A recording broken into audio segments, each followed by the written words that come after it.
internal states. There was a question about state. Systema is not just a physical and a tactical art that can be learned by simply copying teachers' moves. I'll stop just here. There are different ways to teach people. The very, very basic level is the monkey level. Repeat after me. Do this move exactly like this. In the beginning stages, unfortunately, this is how most things are taught at the very beginning stages. The piano teacher will show you do, do, do, and then you will go boom, boom, boom, right? Karate, the instructor will show you one hand here, and then go ha, and people copy, right? In judo, when they teach you a throw, it's repeat after me. And that's, Systema doesn't start like this. Systema starts with immediately helping you to discover your movement. We give you a set of principles of how correct movement should feel like, and you look for your own movement within those principles. Principles like no unnecessary tension, breathing, movement, correct form, break, all this stuff. Some skills are some shifts are required, including what you refer to as state, best approximated by feeling of calmness, relaxation, freedom, and not giving a shit. Correct. Can exercises in class be sufficient to induce this shift in a student, or is a lot more spiritual and mental work required? Spiritual, yes. Faith and prayer are critical aspects of Systema, which I certainly do not insist that people do, and I don't do them in class view.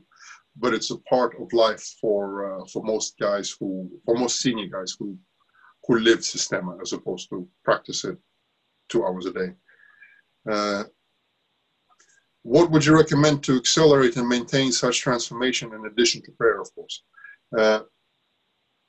Excellent question. So in Systema, the most important thing is not the form, is not the breathing, it is the state. The state of creativity and oneness with the universe for non-believers, and oneness with God, which is the same as universe for those that have faith. You decide which word you use. In this state, you can create and flow and enjoy life, and you resonate and vibrate at a different frequency, and your illnesses start getting cured, and I don't know, you talk better to your friends, your career starts taking off, or you change it. The state is the most important thing in Systema, and this is one of the reasons why Systema cannot be learned by video. It needs to be learned in person from a real teacher whose field is enjoyable for you to be in. And those of you that have been to workshops with Michael Rybko, for example, you will see that this not very tall and pretty much round guy is very pleasant to be around. Even when he hits you so hard that you pass out, you're not angry, annoyed, and you don't want to kill him. You're kind of smiling and you're grateful. So his state is so big, his field, it fills the room, and people get something from it. In the classes that I teach, I'm also generating a field that people are immersed in, and some people like it, some not. But those that keep coming back are enjoying my field. And in this field, the transmission also takes place. In other words, it doesn't need to be a list of instructions that you must follow to get to a particular thing. There are 1,000 ways to pass the information. And as my teacher once said, that you can pass the information through a doorknob if necessary. It's the state which encourages the flow of information packet for you to download and install. But there is more to it. So the state of oneness with the universe is the state in which you create. How do you achieve it? The more often you get yourself to experience it, the easier it is for you to catch it again. And what's even more important, the easier it is for you to notice when it's gone. For me, a wonderful experience. I come out of the church, I had confession, communion, I'm feeling one with God, feeling wonderful, all good. The universe is perfect for me. I get in the car, I drive, and a Jewish guy cuts me out. The bastard, I'll lose everything I had. I just go, la, la, la, la, la. And then I realized what I've just done. I noticed I lost the most beautiful thing I had. And I don't know why the guy had to be Jewish, right? He could have been anything. He could have been Russian, but he wasn't. He was a proper hat-on sort of a fella. And I noticed that my state was gone. So it's relatively easy to lose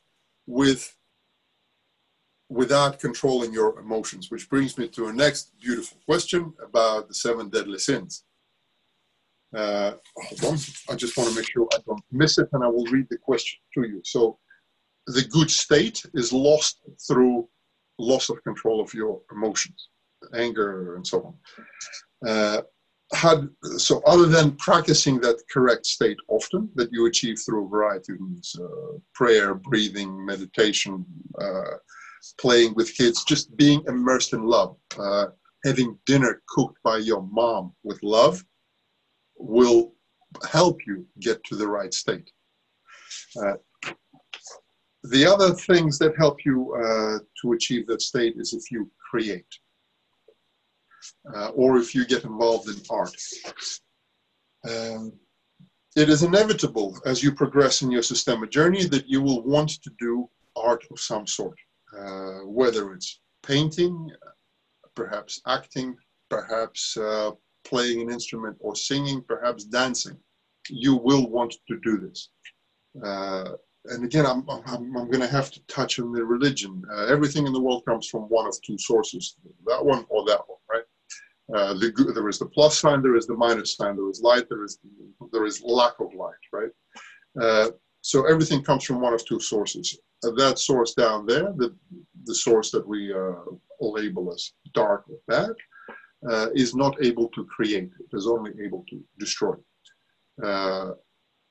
However, everything that comes from God, the creator of the universe, or just something positive, for those of you that don't want to touch the 3-letter word God,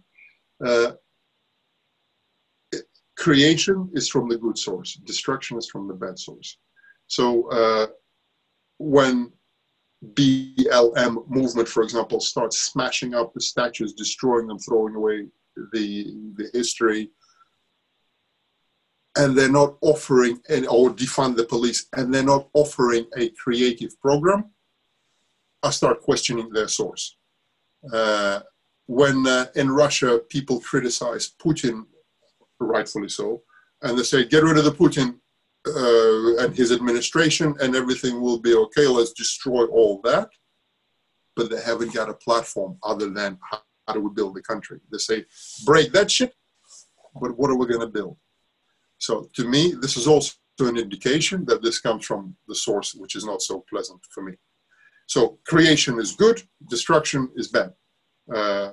You know the effort required to give birth and to raise a child, and you know how easy it is to end someone's life. Therefore, we don't like destroying things. So good state is also achieved by creativity and by art. Moving on to the, how are we with time? We're good. If you don't mind, David, I'm going to ask a quick question here. Yeah, go. Is it applicable to develop this kind of flow state, to do things more slowly? Because I heard from one of the other Systema teachers is to, even when you have your meal, see if you can have it with slowness and relaxation as well, kind of thing. Even the smallest things that you do, just to develop that kind of state of, call it flow, call it whatever, where you are present, where you are really present. Does that overlap with what you're saying, or is it a separate? It goes with that. If you try to copy, I don't know, if you are not a great piano player and you try to play Mozart at full speed straight away, you're going to fall apart and become frustrated and sad. However, if you progress slowly and you play, even if you play one bar balloon, you will feel good about this.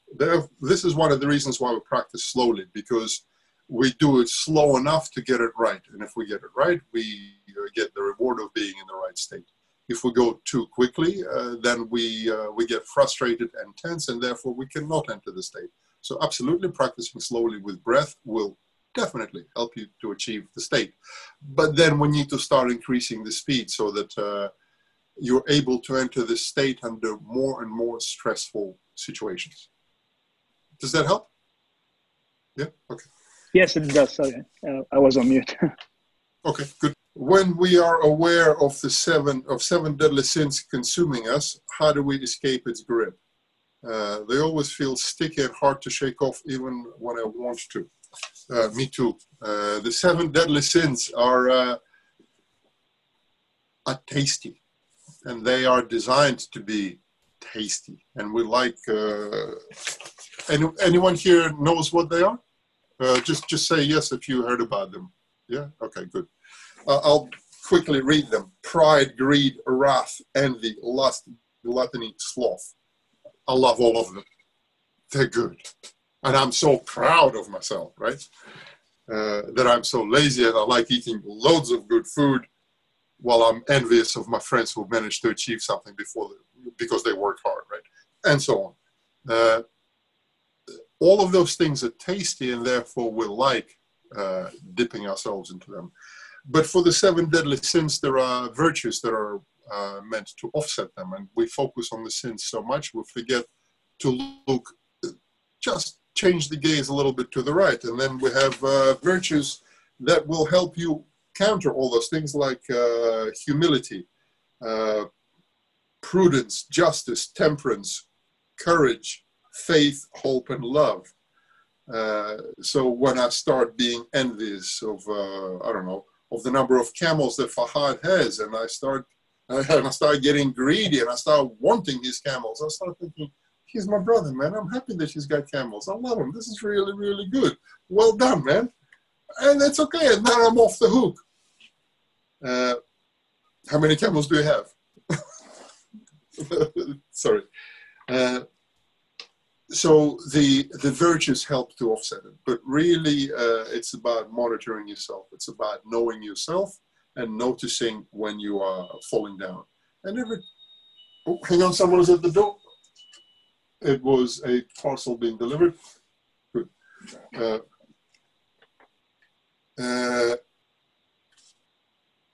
The tool for dealing with the negativity.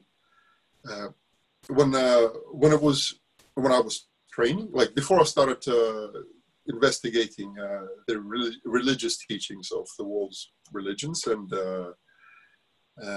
going deeper into the seven deadly sins, in Systema it was explained very simply. We have a whole bunch of emotions, and almost all of them are there to destroy you. So go and work on your emotions. And then he would go and trigger something in me, and I would walk around like this for days thinking what an asshole he is, making me think all this. So we have a whole bunch of emotions. All of them are bad except for one that helps offset all others, and that one is love. And this is pretty much the tool. Start noticing yourself having those emotions, and then don't look at them. Look at love instead, and things will get better. The right answer, of course, is prayer and participating in the tools that most of the world religions are trying to give us. And of course, ours are the best, but then other religions think that theirs are best, and this is okay. But as my good Muslim friend once taught me, we're all sitting in a big pit full of snakes and shit. And God has thrown us a couple of ropes. One rope is called Islam. One rope is called Christianity. Some people got a really thin rope called Buddhism, and people keep falling off, but they're still trying to climb out. This is a good thing. So we're all trying to achieve the same goal of being better human beings and to love one another, really. And anybody who tries to get us not to do this is probably not our friend. So that's that. Did it help, or did I, Ali, or did I go? Yeah, okay, good. Yeah, very helpful. Thanks, David. Good.